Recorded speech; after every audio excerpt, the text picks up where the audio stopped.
standard na sa mga pelikulang Pilipino at patalastas ang konseptong maganda ang maputi. Halimbawa, My hidden wealth? It's not my hairstyle, my diamonds, not even my expensive makeup. It's my Kutis Mayaman by Glutamax. Lightening soap with glutathione and a powerful combination of lightening ingredients. And that's my hidden wealth.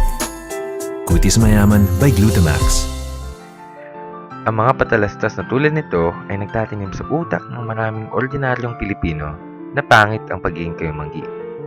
Tuloy, lumiliit ang pagtingin ng mga Pilipino sa kanilang sariling lahi, kaanyuan at kakayahan.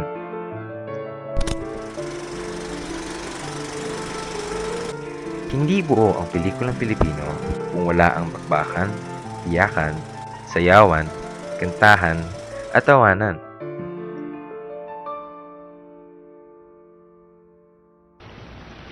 Kundi dahil sa'yo, matagal na ako nagpakamatay.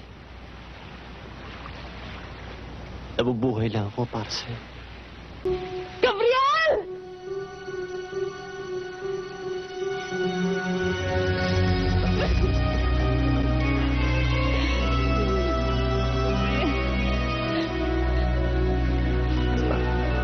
Ang pelikula ay ginawa upang kagiliwan at maging paraan ng komunikasyon.